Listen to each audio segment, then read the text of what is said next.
PA and Ross Guantai bodyguard.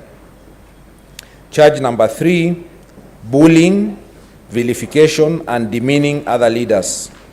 The particulars of this charge are as follows. The governor has grossly violated, among others, 1. Articles 10, 19, 2, 28, 73, 75, and 179 of the Constitution. 2. Sections 9B, 19, and 24 of the Public Officer Ethics Act. 3. Sections 29 and 34 of the Leadership and Integrity Act. And 4. Sections 30, subsection 2 and 3C and D of the County Governments Act by engagement, connivance, and or complicity in, among others, the following. A. Exclusion of the Deputy Governor from County Executive Committee meetings and other official functions. B. Bullying, undermining, and posting insulting and demeaning messages about the Deputy Governor in a WhatsApp group styled Third Government 012, whose membership includes several officers who are subordinate to the Deputy Governor. C.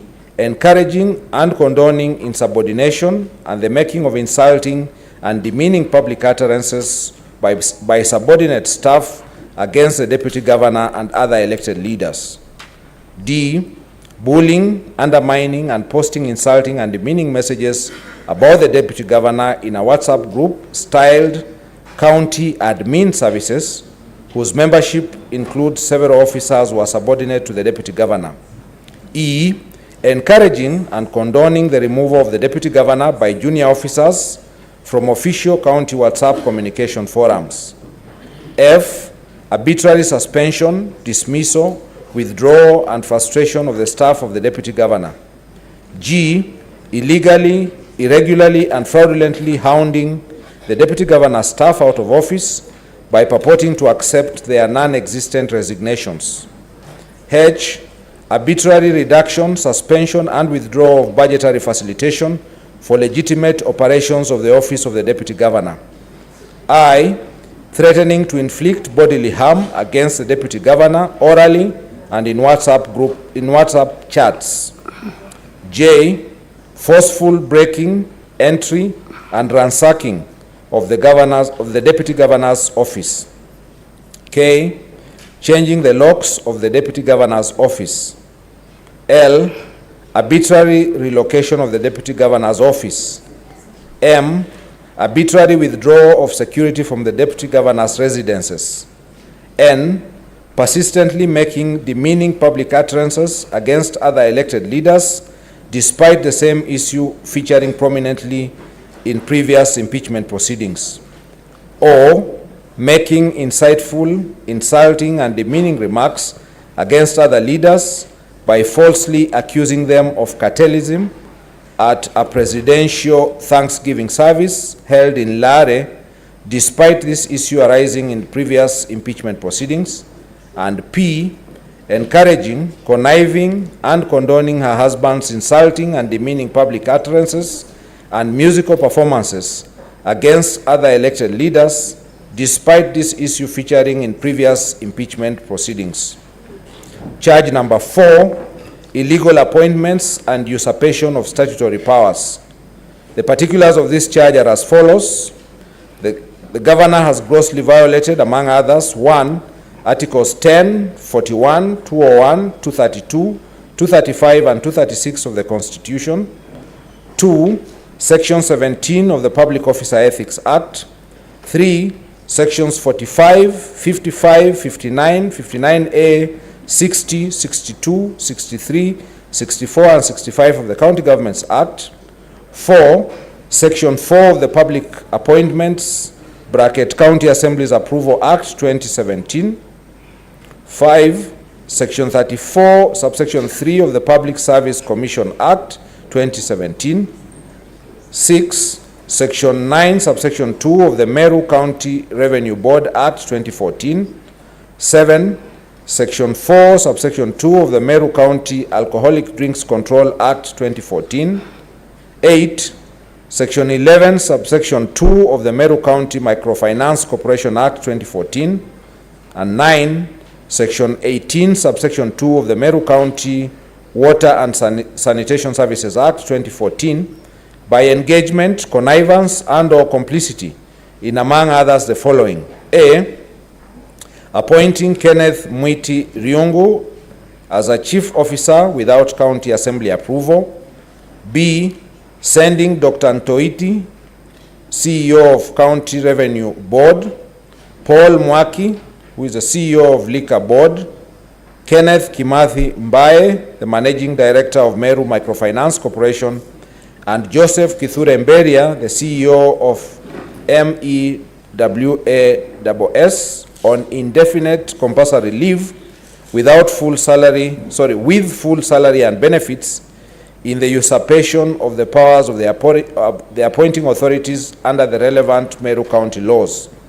C, deploying other persons in breach of a court order to perform the functions of the persons alluded to in subparagraph C above. D, appointing unqualified persons, namely Edwin Mutuma Morangiri, Kenneth Mwiti Riungu, and Gitobu Nkanata, as acting chief officers without the requisite competitive recruitment and recommendation of the County Public Service Board.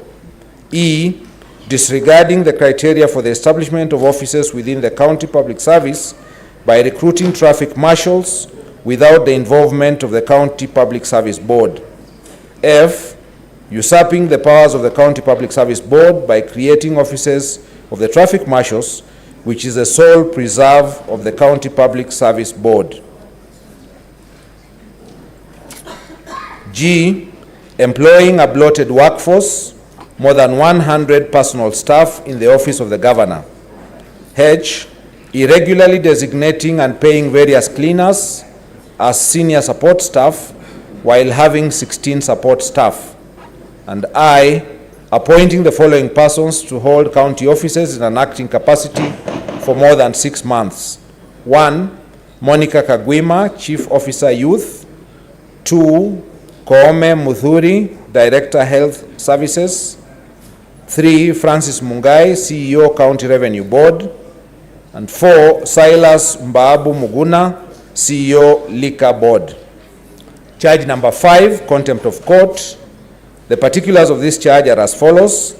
The governor has grossly violated, among others, Articles 10 and 73 of the Constitution, 2, Section 7 of the Leadership and Integrity Act, and 3, Section 10 of the Public Officer Ethics Act, by connivance and/or complicity in a contumacious, stubborn refusal to obey lawful court orders. 6, Charge 6, this is charge number 6, illegally naming a public road after her husband. The particulars of this charge are as follows.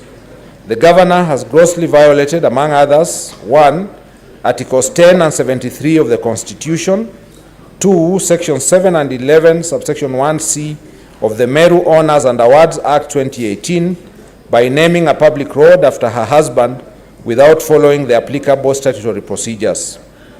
Charge number 7, contempt of the Assembly. The particulars of this charge are as follows.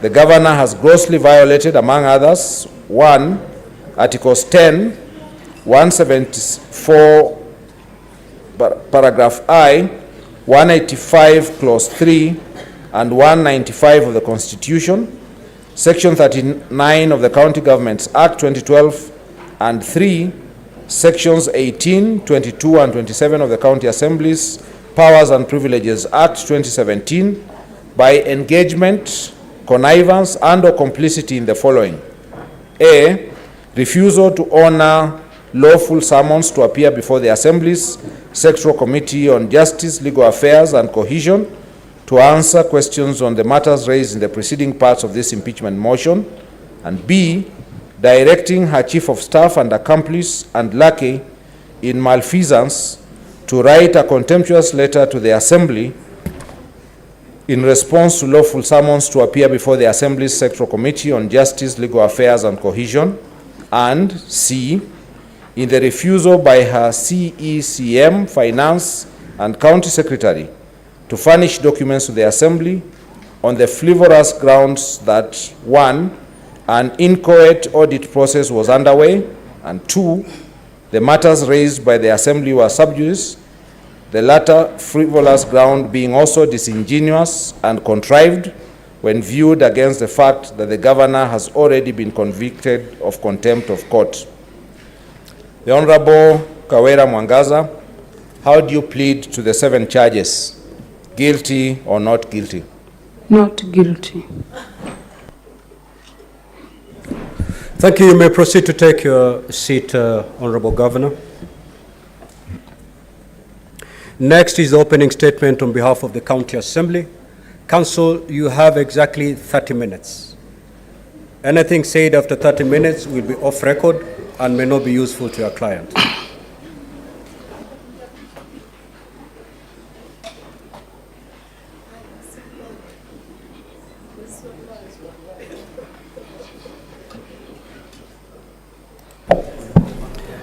Order number 3, hearing and determination of the proposed removal from office by impeachment of Honorable Kawira Mwangaza, the Governor of Meru County.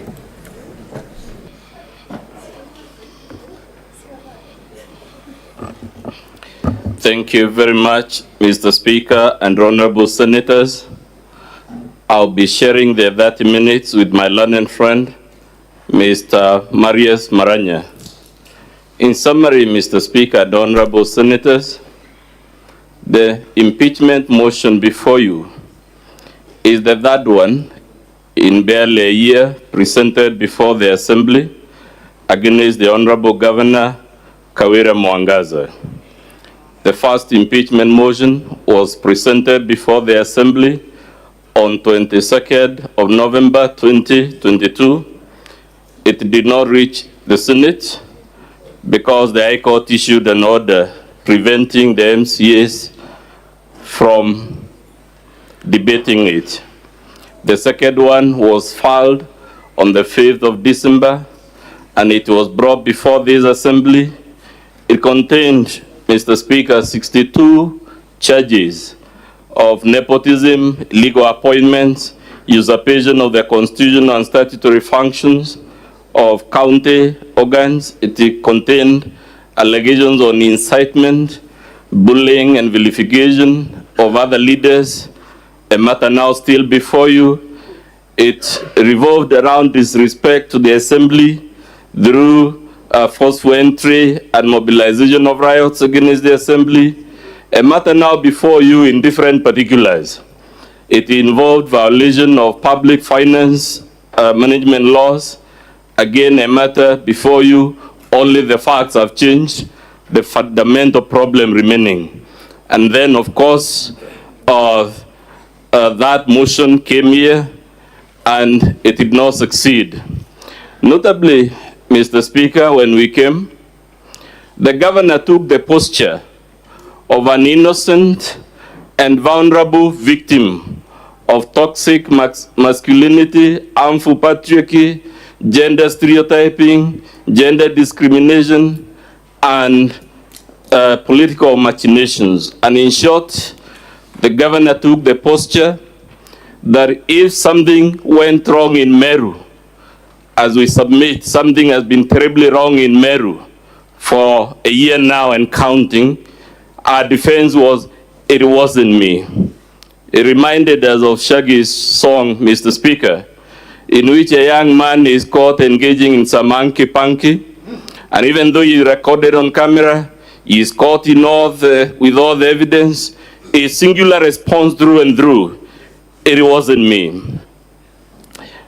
After we moved from this Senate, Mr. Speaker and Honorable Senators, even though the Senate dismissed the charges, it gave the governor many pieces of free advice, free lessons on how to run the county. And after we left here, there was a brief honeymoon of peace in Meru, lasting only a few weeks. This honeymoon was characterized by courtesy calls by various leaders pledging in public to support the governor and promises by the governor that she would turn over a new leaf and Meru would be lastly peaceful and orderly and run in accordance with the Constitution. When we came here, Mr. Speaker, I recall prefacing our presentation about, or rather with the story of a leader in Europe who that time we were telling you had waged wars on all 4 directions of the campus, north, south, east, and west. On each direction, this leader was at war with another country and another civilization for no good reason. Today, Mr. Speaker, we want to preface the motion before you with yet another allegory from Europe about the tragedy of a man from Russia called Kondraty Rylev. This was a multi-talented Russian citizen who was a poet, publisher, oralist, military officer. He was the embodiment of all the nice things a single man can achieve in a single lifetime. He was implicated in a treasonable act called the Decembrist Uprising of 1825 in Russia, which sought to depose the Russian monarch. Those days the monarchs were called Tsars, from office. And after he was convicted of this offense, he was sentenced to public execution by quartering. This is a method of execution, Mr. Speaker, that involved tying the 4 limbs to a horse, and the horse is being driven in different directions, or cutting the body in 4 pieces and exposing the bowels and whatnot. Pleas were made to Sir Nicholas, who was the monarch, that this was too macabre a method of execution, and even though the sentence could not be vacated, the king was implored to impose a more humane way of execution, and the king agreed that Kondraty Rylev could be executed by hanging, which I think is the method in our laws for executing people. On the day of execution, and in those days, Mr. Speaker, executions were done in public stadiums like Nyayo Stadium, full of people and spectators. So on the day of execution, this gentleman is led to the gallows, the crowds watching in the full stadium, and as he fell, you know, you're supposed to fall so that your neck breaks and you die, the rope broke and Kondraty Rylev fell to the ground, and after a few seconds of dizziness, he dusted himself and addressed the gathering, telling the crowd, you see, in Russia, they don't know how to do anything properly. They don't even know how to make a rope. We are submitting, Mr. Speaker and honorable senators, that by the governor persisting in the very series of misconduct that brought us here 1 year ago, the only change being the particulars, she's actually telling you that you see in Kenya, the Senate doesn't know how to do anything properly, not even how to impeach a rogue governor. Anyway, after this guy fell to the ground, in Russia then this was considered a message from the gods, that the gods did not intend the prisoner to be executed, and the king was allowed to grant a pardon if this type of miracle happened. So, a messenger was sent on horseback to the monarch in a large white horse to tell him about this miracle and request the monarch, as was the custom in Russia, to sign the pardon. And indeed, the monarch began drafting the pardon, and just as he was about to sign it, he asked the messenger, by the way, did Rylev say anything when this miracle of breaking of the rope in a public hanging occurred? And of course, the messenger told the king, yes, he said in Russia, they don't know how to do anything, not even how to make a rope. And the monarch said, in that case, let us prove the contrary. The monarch tore the pardon and directed that the execution be repeated the following day, and this time the rope did not break, marking the end of the sad story of Kondraty Rylev, a Russian poet, singer, military officer, and many other things. Why do we say this story Mr. Speaker, we will be presenting evidence before you, and even as the charges were read, you heard several times the clerk saying this issue was alive in the previous proceedings. What happened? The governor, after the brief few weeks of camaraderie, adopted a defiant stance in which she held, and she has it even in her own evidence, several public rallies defiantly telling whoever can to listen, kaende, kaende, kabati, kabati.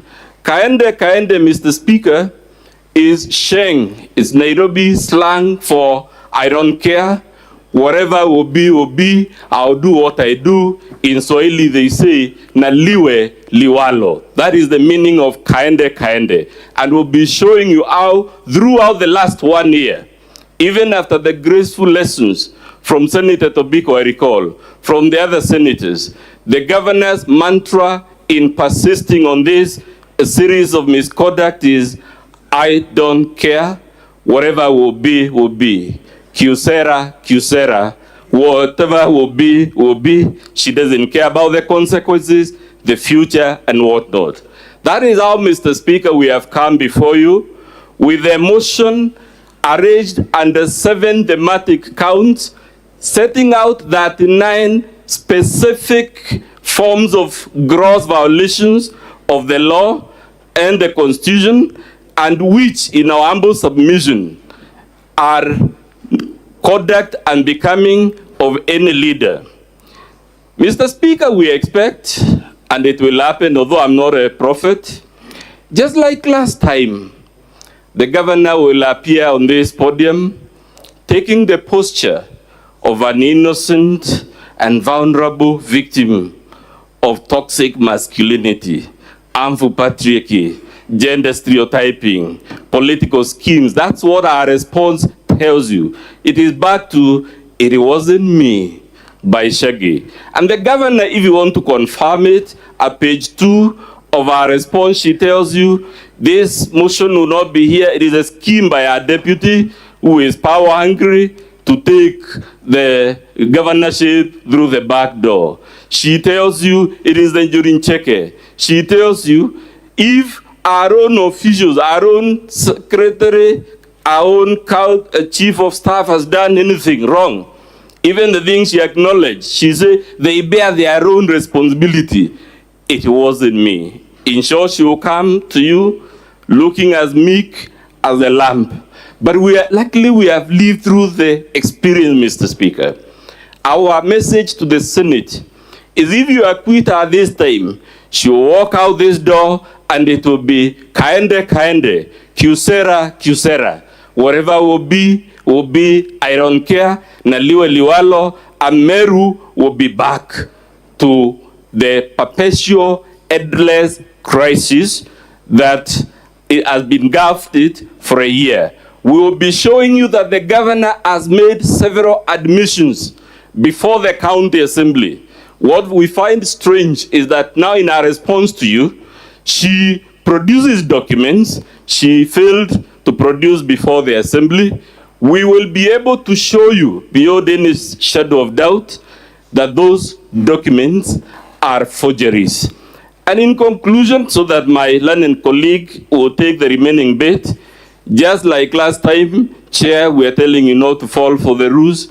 If you see a humble, meek, polite-looking governor, it is because the occasion of the day requires that to look meek, humble, vulnerable, and whatnot. But if you make the mistake this time round, it will be Kyusera, sera, whatever will be. I don't care. Kaende, kaende. That is what she will do. And for those reasons, for purposes of my part, Chair, we are asking you to borrow from Nicholas I of Russia in 1825, 1826, to prove that the Senate of the Republic of Kenya can actually do things properly by impeaching a rogue governor. I led the floor to my learned colleague, Mr. Mari Maranya.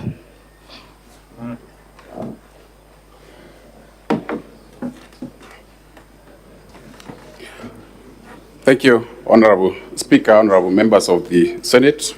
My name is Marius Maranya. And Honorable Speaker, for the interest of time, allow me to jump right into it. I will start by setting out the mandate of the Senate, as has been clearly set out previously by Apex Court, the Court of Appeal in the case of Wambora's case, as well as the Supreme Court in the Sonko's case, did set the mandate of this House as clear, as their role is to investigate and confirm that there exists sufficient evidence to substantiate the allegation made against the governor. Therefore, the Supreme Court noted that the Senate does not sit as an appellate forum. Theirs is a single role, that is to investigate and confirm that the allegation, as well as the evidence that has been adduced by the Senate, is substantiated. They have gone ahead, Honorable Speaker, to state that impeachment proceedings are not in the nature of criminal proceedings.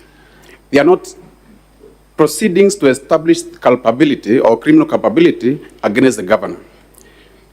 However, they have stated, the court has stated, that the impeachment proceedings is all about accountability. It's all about political responsibility. It's all about political governance. And as a result of that, they have set the standard of proof. Unlike in criminal cases where the standard of proof is beyond reasonable doubt, the proceedings of impeachment, it is not required to prove beyond reasonable doubt. Indeed, the Senate went ahead and stated that the proof is way below the standard of, way below that of a balance, beyond reasonable doubt, but slightly above that of a balance of probability. In the fullness of time, Honorable Speaker, Honorable Members, we shall produce evidence upon your leave to call evidence that to prove that the governor has failed or breached the political responsibility. She is in breach of political accountability. She is in breach of accountability, and she is in breach of political governance in a manner that warrants her impeachment.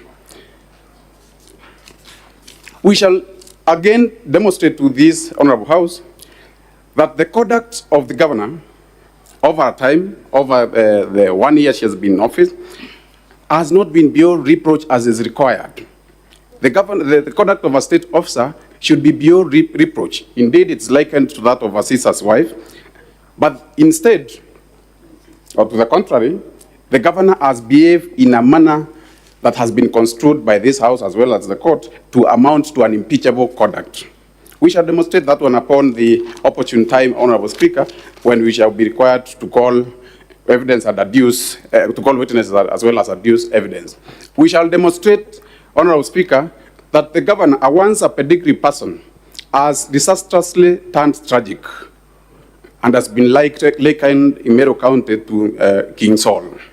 We shall demonstrate that the relationship between the governor and the people of Meru, the relationship with the governor and the leaders of Meru, both elected and political and non-political, our relationship with women organizations in Meru, our relationship with all actors, including the informal government called Judjeke and all other leaders, including our deputy, has irretrievably broken down. And that therefore, there exist irreconcilable differences between the governor and everybody, all actors within Meru. We shall demonstrate that one clearly, Honorable Speaker, when we will have a chance to adduce evidence. We shall also demonstrate to you in the fullness of time how the governor has placed the county resources that is appropriated by this Honorable House to Meru County has been placed under the custody or under the domain of our relatives, and that's a relative with very close blood consanguinity, that is sister, brother, for one reason, Honorable Speaker, to plunder it. To plunder it. We shall demonstrate how Meru County having a very high prevalence of cancer, and it is even said that we top in the entire world, not even in the country, which has been prevalent for quite a long time. Meru has been leading in cancer.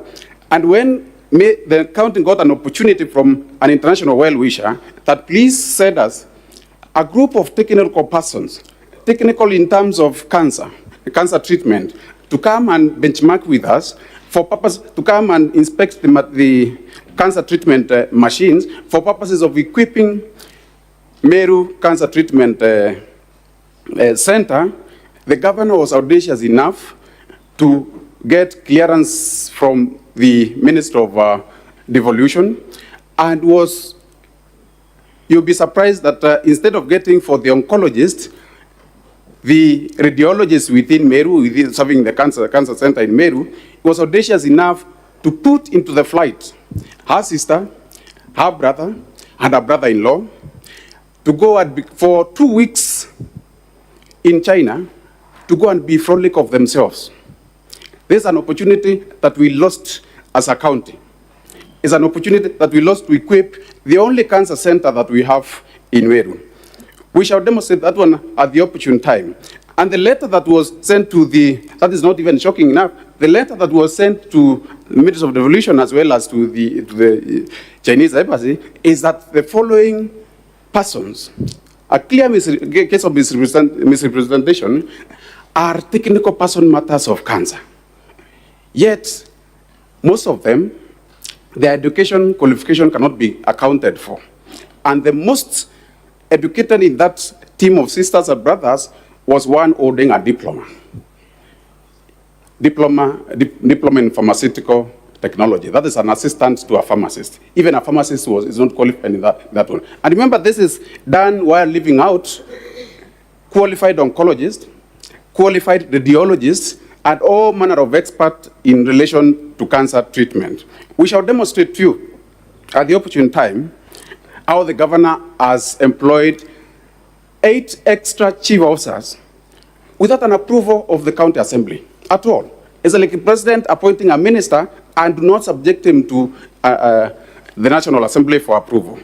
These chief officers, most of them are completely unqualified. They don't even have the minimum requirements, the minimum academic requirements. We shall demonstrate when you'll be asked to call, allowed to call evidence. Our governor has used our Kolea program to pseudo government money. We shall demonstrate at the opportune time how government vehicles have been staged to pursue the Kolea programs, which is a program not meant to help people, but to vilify leaders and other persons who are assumed not to be, to be raising any issue. We shall demonstrate at the opportune time how the governor has used her sister and her brother to pseudo the government money to the tune of, just a cursory look at it, 78 million shillings going to an individual in the name of prepayments. Prepayments. Where a sister would owe 8 interest in 1 day. In 1 day, 8 interest in 1 day. We shall demonstrate that one when we'll be required to call evidence. We shall also urge you, Honorable Speaker, that the governor in front of you is not the first-time offender. He's not a first offender, and indeed she's a repeat offender who does not require or does not deserve the favors of this court. Honorable Speaker, I will also reiterate the role of Senate as far as devolution is concerned. Honorable Senate, you spent a whole lot of time to pass budgets for the interest of county, for the interest of devolution, only for it to be placed under at the disposal of sisters or relative for purposes of bladder. This, you have a sword. You are the custodian of devolution. You have the sword, and you can't sit lying down for long. You spare the rod, and the child will be spoiled. We shall be asking you to please crack the whip against the governor for the interest of Meru. We will be faced with 2 competing interests. 1, devolution to work in Meru for the interest of Meru, and number 2, to help the governor save her private job. Good thing is that will be public interest. You'll be confronted with the public interest against a private interest. Kindly save the governor, save the Meru at the expense of saving the governor. My apologies, yeah. my apologies. So save the Meru, save the entire people of Meru, and not the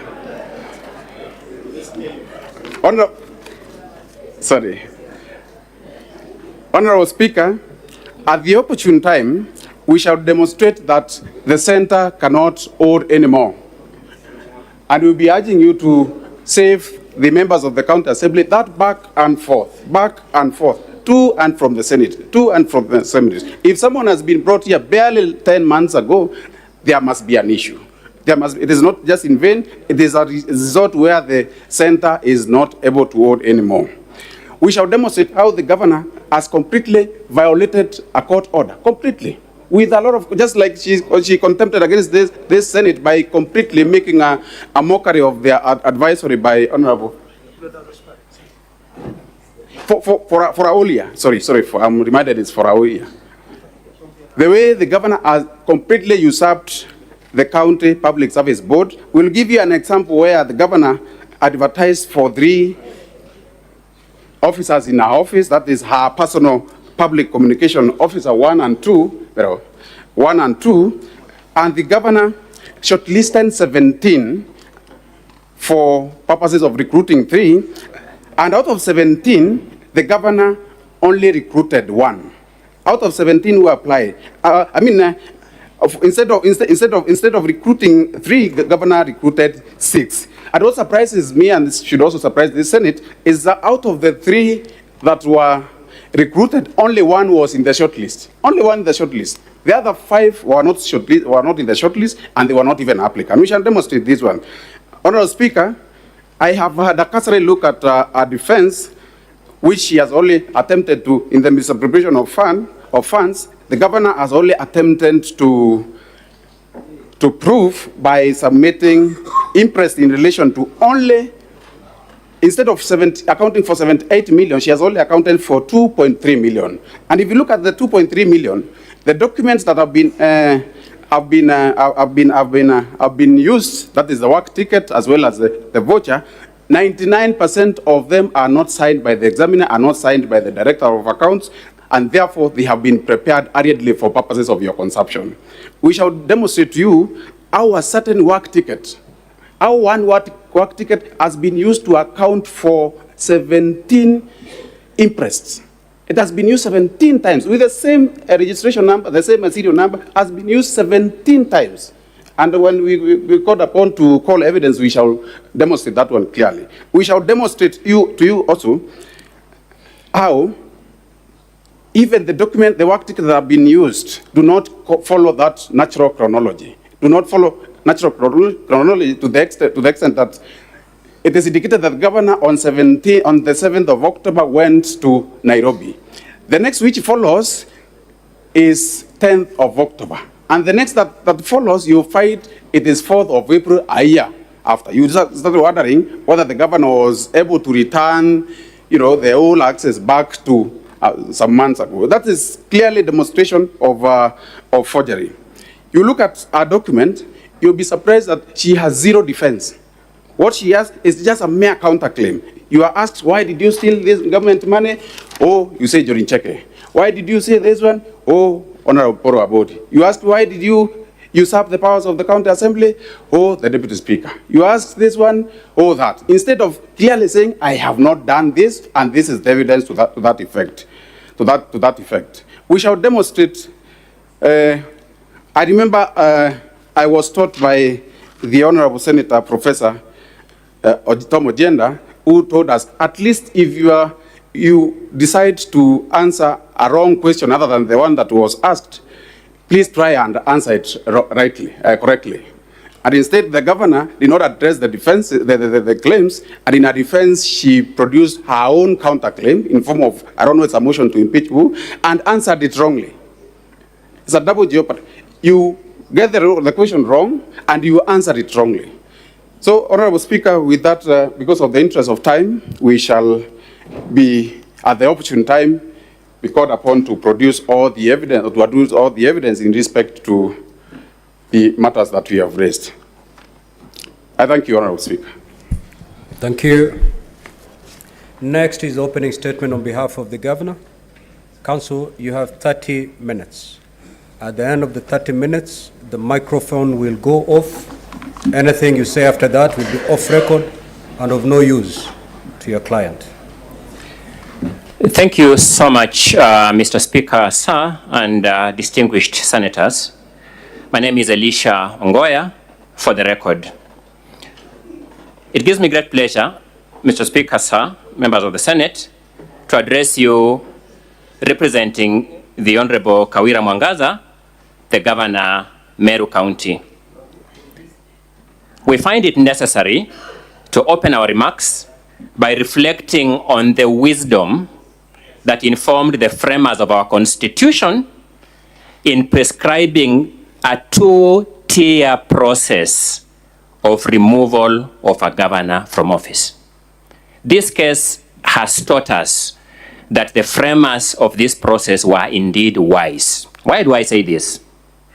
This House occupies a higher quasi-judicial pedestal in these proceedings for three reasons. Number one, in this House, the accuser, the prosecutor, and the judge is not one and the same person.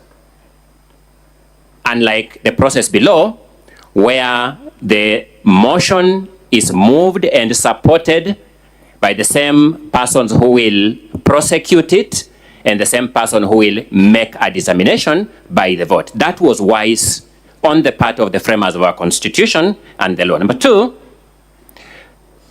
the diversity of this House in terms of the origin of the decision makers implies also that the members of this House do not come, for lack of a better word, contaminated by local politics.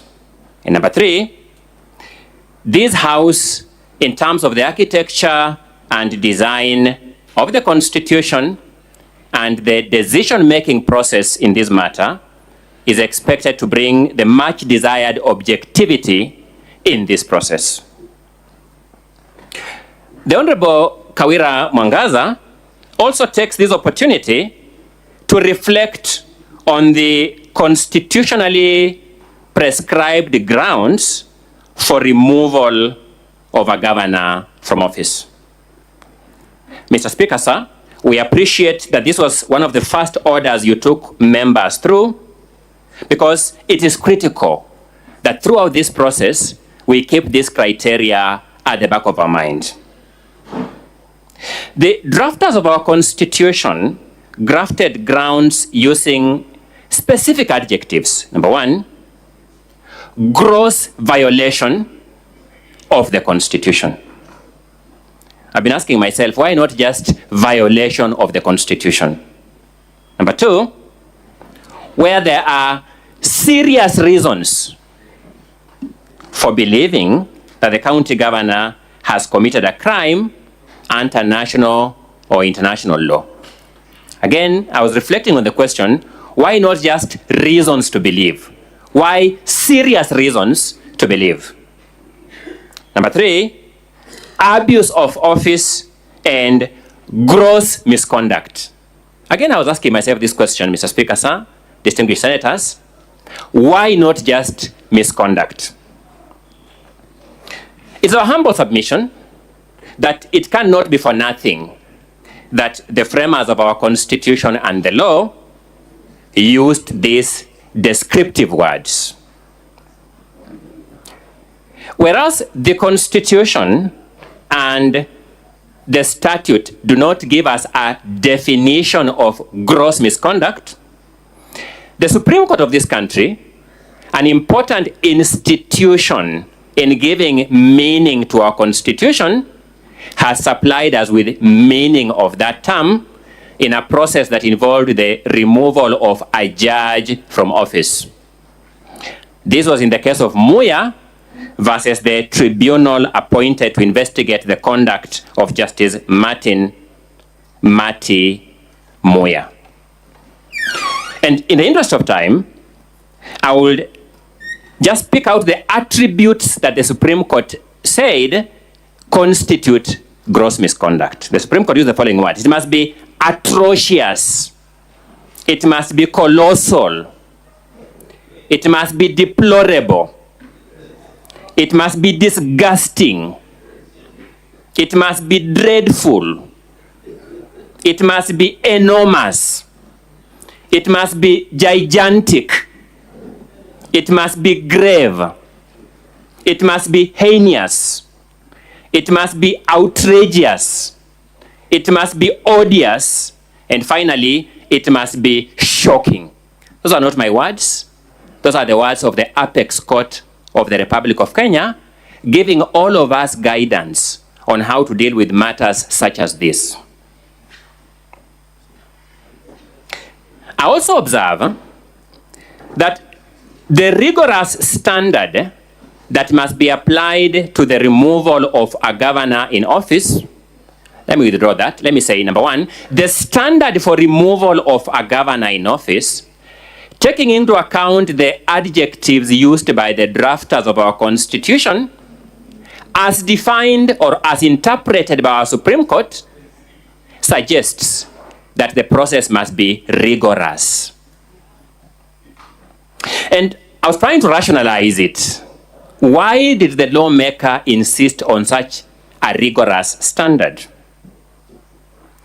It must be consistent with the rigors of assuming the office itself, because the process of assuming the office of governor is not mild. Mr. Speaker, sir, distinguished senators, I am aware that there are members sitting in this house who have attempted to vie for office of governor, and they'll bear with me witness that that process is rigorous. In the case of Meru, it must be borne in mind that there are 772,000 registered voters whose voices were heard, and out of those voices, Honorable Kawira Mwangaza assumed the office of governor of Meru County. That is a rigorous process. Mr. Speaker, sir, distinguished senators, the Honorable Kawira Mwangaza beseeches this House to employ the above test as what we describe as the constant north, the guiding star in these proceedings. What the governor is telling this House in simple terms is this: do not be preoccupied by the allegories from Europe. Look at the evidence before you. The law of evidence, which my learned colleague, Dr. Mudomi Tenkolu, has taught for many years at the university, presents as follows, honorable senators. Evidence is not counted. Evidence is weighed. Eventually, put this evidence on the weighing scale and come to a consensuous conclusion that can we, in good conscience, remove a fellow citizen from the high office of governor on the strength of the material presented before us. Mr. Speaker, sir, distinguished senators, one may ask, and this evidence that the governor has presented here, where was it before the assembly that undertook the first impeachment process? The Hansard of the assembly will bear the governor out. That the governor's legal team went before the assembly with this evidence and asked the Speaker of the assembly, direct us on how we present this evidence before you. And the Speaker of the assembly ruled that both the legal team and the governor herself were, in parliamentary parlance, strangers and could not table material before that assembly. Mr. Speaker, sir, distinguished senators, 2,400 years ago, that great Greek philosopher, Socrates, is documented to have prescribed the 4 essential attributes of anyone who sits in the position of a judge, as you do today and as you will do tomorrow. He observed, and I quote, 4 things belong to a judge: to hear courteously, to answer wisely, to consider soberly, and to decide impartially. Distinguished senators, today and tomorrow, in relation to the business that keeps us here before you, you sit as judges. The humble plea of the Governor, Meru County, to this distinguished House is that you apply this 4-part Socratic test. And that if you do that, she asks for no more favor. The chips will fall in their place and she will naturally be vindicated. The Governor has furnished evidentiary material before you in the nature of, number 1, her response, affidavits in support of that response, an index of annexures, which are documentary exhibits, and 2 flash discs with various video clips that will contextualize for you what the political atmosphere in Meru is. Despite that political atmosphere, which is the reality in which this governor operates, the Controller of Budget report has indicated that this governor leads a county that has a 71% absorption of its development budget. Honorable Senators, you sit here oversighting many counties, and you know better than I do the degree of efficiency one requires in this country to even achieve that feat. The latest InfoTrack research, which is less than a week old, has ranked the Honorable Governor Kawira Mwangaza among the top 4 performing governors in this country. And that is the person that is presented before you and who has been treated to the descriptive epithets that the Learned Counsel for the Assembly have described just a few minutes ago. We had the privilege, Honorable Senators, of following debate on the motion on whether this House will go the committee way or will go the plenary way. And we were persuaded by the following submission by members of this Senate. We want to know what is happening in Meru. Evidence will show you, Senators, what is happening in Meru.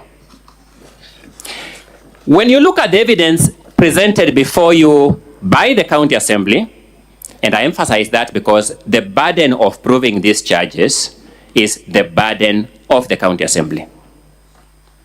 Because at the end of it all, this Senate has to make a finding whether the charges, my apologies, have been established or have been proved. That evidence by the Assembly will fall into 9 broad categories. You realize, Honorable Senators, that all the evidentiary material before you presented by the Assembly is information that was generated between August and September 2023, solely for that period, for purposes of these impeachment proceedings and nothing more. So you'll be told there is a complaint by a public-spirited citizen before the EACC. And that complaint before the EACC is the basis of these impeachment proceedings. You'll notice all that material is generated between August and September of 2023. You'll be told there is a summons before the County Assembly that was disobeyed. When you look at the record, you'll discover that summons was issued in this period. So you'll see a period where there is a spirited, deliberate design to generate material to start an impeachment process. The second category of evidence, or claims, my apologies, the second category of claims, and some of these may be overlapping, is you'll come across claims before you whose evidence is claims elsewhere. We are claiming before you that the governor is misusing county resources, not because the Auditor General's report says that, not because we have evidence from IFMI saying that, no, because there is another complaint before EACC saying that. So use a complaint as the supporting material for the complaint before you. The third category is that all the claims made before you, we shall be asking this Senate to seek clarification by way of asking, and we shall be asking this Senate to bear in mind as it makes a decision, which of those claims shows what action or inaction on the part of the governor. The county government is an entire system of government. A lot of things may happen. A county government driver may be driving and may knock down somebody on the vehicle. That's a wrong. The question we'll be asking is, how do you tie that to the governor? So of all these claims, we shall be demonstrating to you that there's a failure to show the causal link between the case presented before you and the person presented before you for removal from office. The fourth category of matters will be what you call, my learned colleague gave me these words, dead matters that have been resurrected for purposes of infusing an element of meaning to this motion. You'll discover that the claims and the supporting material before you will be the same claims and supporting material that were presented before this Senate a while back, as again the same governor, and this Senate voted to find that those claims on that material, that very material now coming before you, did not pass the threshold for removal of a governor from office. You will then come across matters that are pending before other constitutional bodies. Complaints pending before the courts, complaints pending before EACC, over which no determination has been made that's adverse against the governor. Then the fifth category, my apologies, the sixth category, is you will come across very contradictory claims. Very contradictory claims. Allow me to just demonstrate this by way of example in two cases. When you look at count 5 of the grounds in support of the impeachment motion, you'll see a claim of contempt of court. You'll see that claim. When you look at ground 1, in particular, sorry, count 1, my apologies, count 1, ground C, you would say a claim that the governor paid full salary and benefits to Dr. Ntoiti, Paul Mwaki, Kenneth Kimathi Mbae, and Joseph Kathure Mbae. So you're accused of contempt of court in one count, you're accused of paying salary and benefits in another count. First, the Senate will reflect on the question whether the function of employment of these employees and their remuneration is a function of the governor within the county government structure.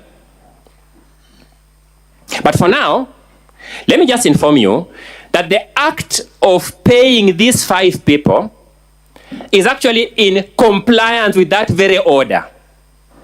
So you comply with the relevant county government official delays to comply with the order to pay, he's accused of contempt of court. He complies by paying, he's accused of making the same payment to the same people. Good people in good conscience, that is the case in respect of which the governor has been most dramatically described by the assembly side's representation. The next category of claims will be claims focusing on the person of the deputy governor. Focusing on the person of the deputy governor. I will address some of these claims briefly in the interest of time in my next limb. The next category of claims are just plainly false claims. One of the hardest part of my preparation for this case is how you prepare to respond to a lie, apart from saying, but it is a lie. It is not true. For example, you'll get a claim that somebody by the name Kature Rukaria, James Karimi, Lady Ankatha are relatives of the governor. They simply are not her relatives. I mean, how much more do you say to that? You'll be told that the governor has employed Rose Gwantai and Kenneth Gwantai in the county government. These are employees of the National Police Service. They are police officers employed by a completely different constitutional body. Honorable Senators, you know better than I do that as protected state officials, the level of latitude one is given to consult with the authorities in the police service for purposes of allocating new security. You don't become an employer of that person.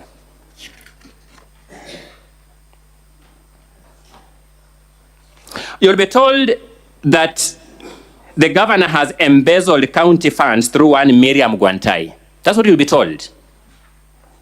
The evidence in support of that will be some attachments in pages 17 all the way to page 29 of the exhibits in support of the impeachment motion from that side. You will then go there looking for the name of Miriam Gwantai as a recipient of the money. You will not get it there. It's just false. You'll be told that Nefat Kinyua is a brother-in-law to the governor. I have had to reflect on the meaning of the word brother-in-law. We have presented before you a marriage certificate of Nefat Kinyua because the name brother-in-law is a relationship that arises out of a marital relationship. To show you who he is married to in a monogamous union. That person is neither a relative of the governor nor the governor's husband. So I don't know how one generates a brother-in-law relationship outside that context. You'll be told that the governor has employed Edwin Mutuma Murangiri, a nephew of the first gentleman. Evidence will show that Edwin Mutuma Murangiri was employed by this county in 2017. This governor became governor in 2022. So even if she intended to employ him, did she re-employ him a second time? Those are questions that this Senate will have to deal with, just factually incorrect statements. Edwin Mutuma Murangiri is not related to the first gentleman as a matter of fact. So it is false. You'll be told that he is one of the people through whom the governor is swindling county funds. We will then take you to the IFMIS extract that they have presented and ask, show us the name of Edwin Mutuma Murangiri receiving any sum of money for any purpose in that IFMIS extract. You will not get it there. It's just false. Then there are some falsehoods that are also very courageous, senators, because they also lie about this Senate. You'll be told that this Senate,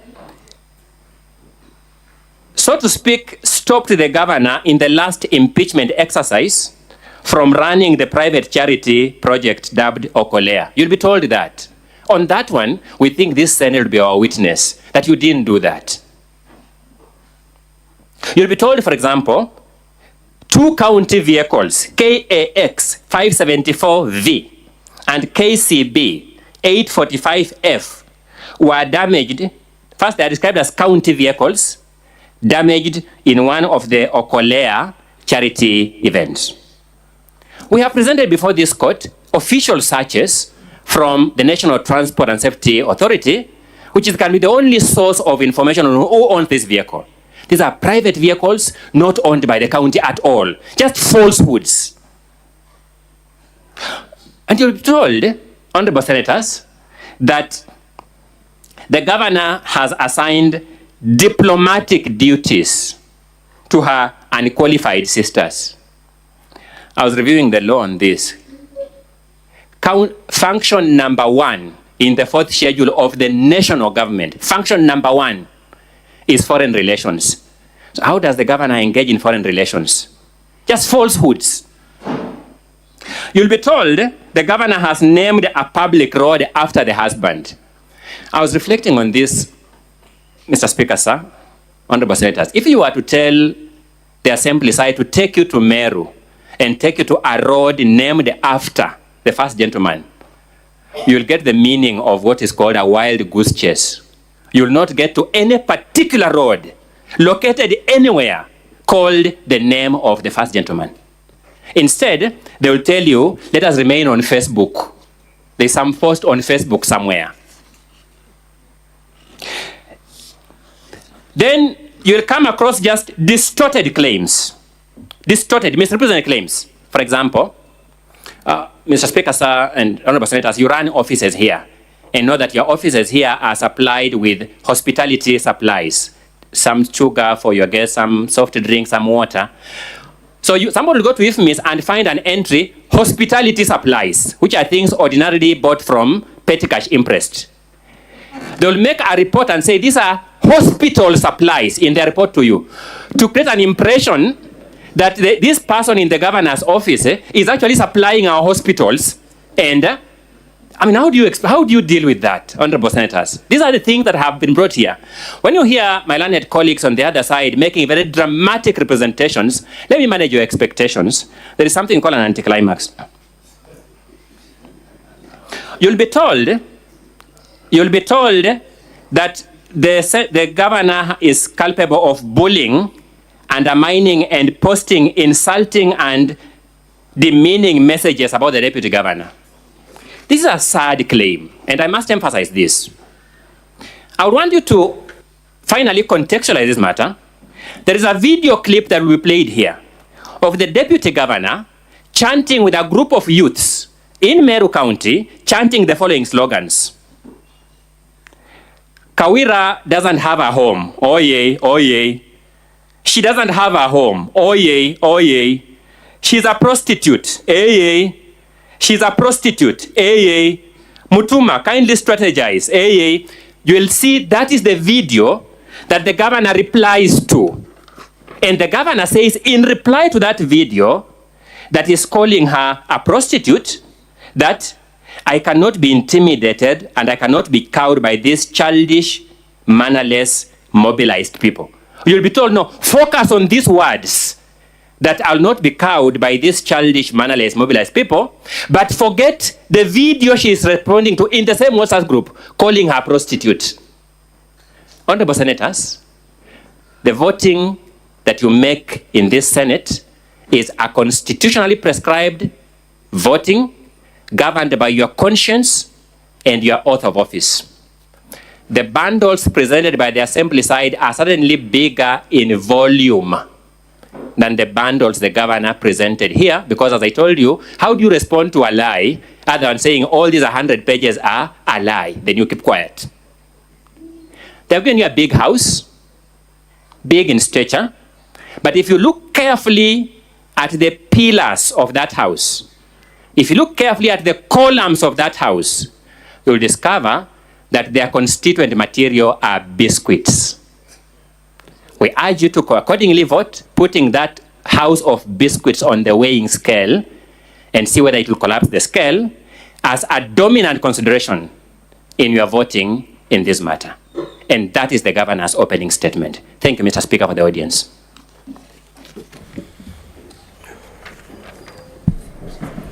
Let me take this opportunity to thank the parties for keeping to the time schedule. I believe going forward, if we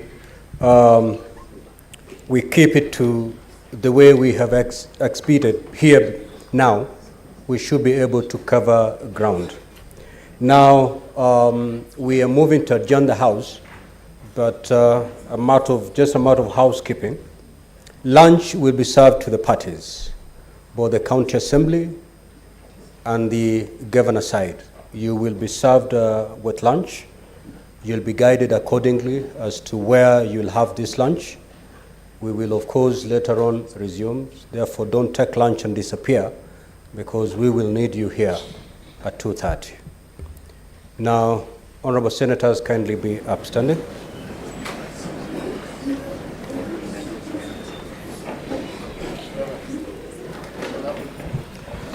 Now, honorable senators, it is now 4 minutes to 1 p.m. Senator Karen,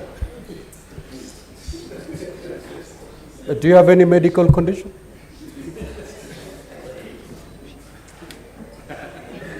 Honorable senators, it is now 1 p.m.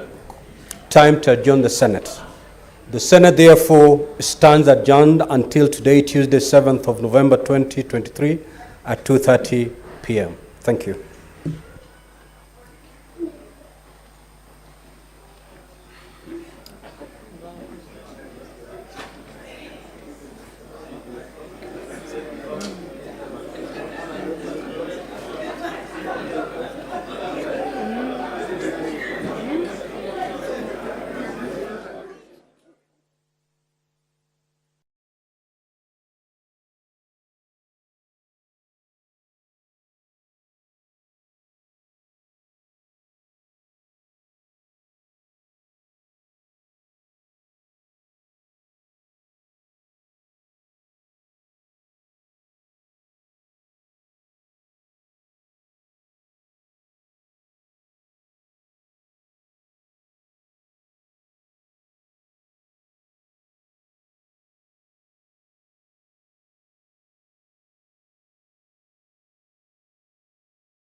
Assembly proceedings, afternoon sitting on this 24th day of October, the year 2023.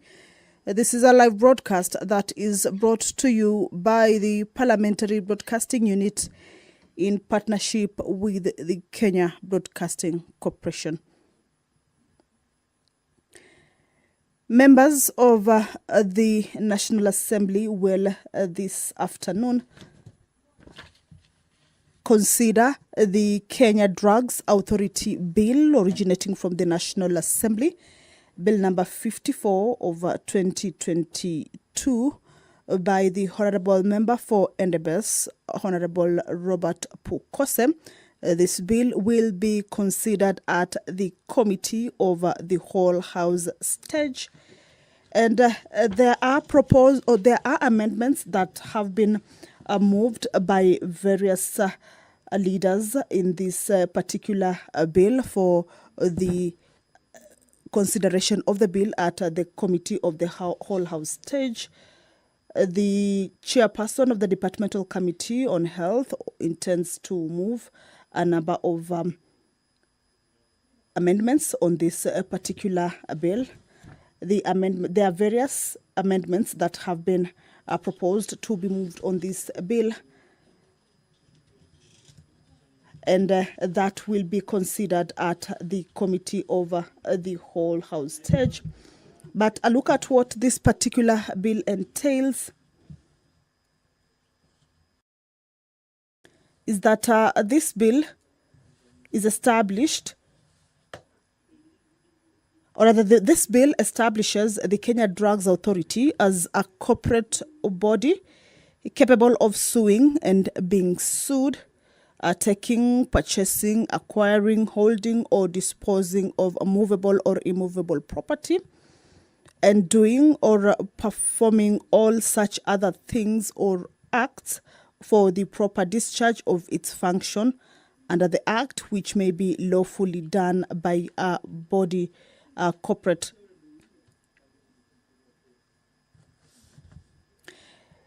The mover of this bill indicates that in keeping with the international best practices and guidance from the World Health Organization, the aim of the proposed national health products regulatory system is to safeguard the health of the public by ensuring the quality, safety, and efficacy or effectiveness of medicines and related health products based on principles of sound science, evidence, and transparency. This requires an institutional framework with a clear legal mandate and the requisite expertise and independence in decision making. It is for this reason that the Kenya Drugs Authority Bill is proposed. But as you can see, the Speaker of the National Assembly, Honorable Dr. Moses Wetangula, is in the chambers. Allow me to hand you over to this live broadcast, brought to you by PBU in partnership with KBC. Good afternoon. Waheshimiwa, tuombe. Ewe Mwenyezi Mungu, ambaye kwa hekima na wema wako umetoa nyadhifa za viongozi na mabunge kwa ustawi wa jamii na utawala wa haki wa wanadamu.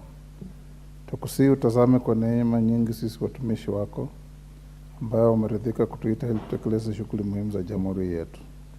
Tunakuomba uteremshie baraka zako sisi tuliokutanika hapa na utujalie tuyatende na kufikiria mambo yote yatakayofikisha mbele yetu kwa njia ya haki na uaminifu, ili utukufu na sifa zako ziendelezwe na ili kustawisha amani, ufanisi na heri ya nchi yetu na wale ambao haja zao umezikabidhi mikononi mwetu. Amen.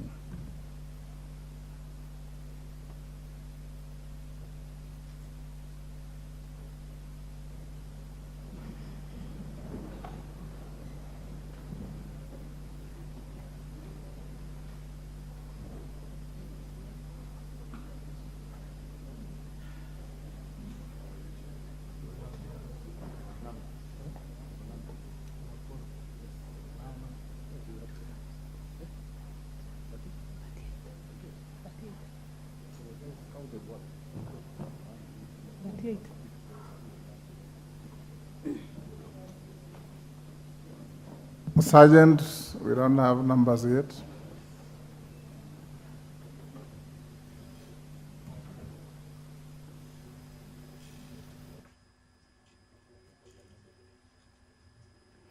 Well, the Speaker of the National Assembly, Honorable Dr. Moses Wetangula, has directed that a quorum bell be rung for 10 minutes. At the commencement of the House business, pursuant to Standing Order number 34, the House needs to have a quorum of 50 members. But if the House does not have that requisite number, then the Chair or the Speaker may order that the quorum bell be rung, of course, to enable the members to be able to get into the chambers and allow the House achieve the required number pursuant to the House Standing Order. We've just seen the Sergeant at Arms indicating that 3 members, once they walk in, will be able to enable the House reach that particular number. But of course, we know members will be getting into the chambers to follow on this afternoon sitting proceeding. And in a few minutes, of course, we will see the Sergeant at Arms indicate that the House has achieved the quorum, and the Speaker will call the House to order, and the business of the House shall begin immediately. Well, that is the Sergeant at Arms indicating to the Speaker that the quorum has been achieved. Allow me to hand you over to this live broadcast that is brought to you Order number by 1, KBC administration of oath. PBU. Good afternoon. Order number 2, communication from the Chair.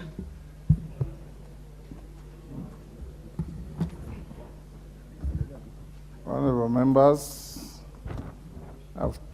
Allow me to recognize a delegation from the Parliament of Uganda.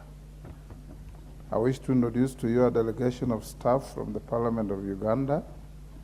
The delegation comprises of the following: Ms. Geria Beatrice, Senior Principal Administrative Assistant; Mr. Mugisha David, Principal Economist; Mr. Chaligonza Moses, Principal Policy Analyst; Ms. Ajilong Eacho Betty, Legislative Counsel; Ms. Mary M. Athieno, Office Assistant; and Mr. Moses Lubwama, Office Assistant. The delegation is on a visit to the National Assembly of Kenya to learn about the execution of strategic programs undertaken in the Office of the Speaker, the Parliamentary Service Commission, and other offices in the National Executive. Honorable members, on my behalf and that of the National Assembly, I welcome them and wish them a fruitful engagement in the country. Second, to Honorable Robert Mbui, in the matter of Sabina Chege, David Mwenje, Jubilee and Azimio, I'll deliver my ruling tomorrow at 2:30.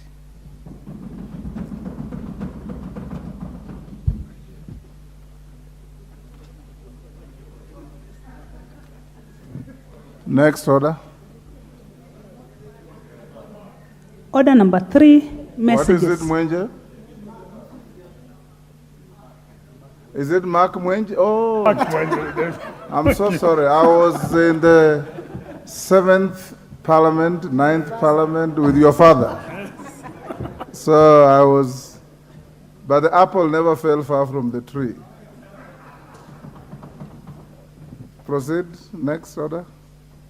Have you called? Order number 3, messages. Order, honorable members. Honorable Eula, take the nearest seat. Honorable members, I have a message from the Senate on the extension of the mandate of the National Dialogue Committee. Honorable members, pursuant to the provisions of Standing Order 41-4 of the National Assembly Standing Orders relating to messages from the Senate, I wish to report to the House that on 23rd October 2023, I received a message from the Senate regarding the approval of the motion on the extension of the mandate of the National Dialogue Committee. The message conveyed that on Wednesday, 18th October 2023, the Senate considered and approved the motion on the extension of the mandate of the National Dialogue Committee without amendments. Honorable members, you will recall that on Tuesday, 17th October 2023, the National Assembly approved the motion on the extension of the mandate of the National Dialogue Committee by a further 30 days from 28th October 2023. The approval by the Senate in the same form as approved by the National Assembly concludes the bicameral consideration of the matter. The House is accordingly guided. Next. Order number 4, petitions. Order number 5, papers. Majority Leader. Honorable Speaker, I beg to lay the following papers on the table of the House today, Tuesday, 24th October 2023. 1, a report of the Auditor General and financial statement on Upper Tana Catchment and Natural Resources Management for the year ended 30th June 2023 and certificates therein. And 2, the National Government Constituencies Development Fund NGCDF Board report on project proposals, approvals, disbursement and status and restrictions imposed on constituency account for the first quarter of financial year 2023-2024. I thank you, Honorable Speaker, and I beg to lay. Thank you.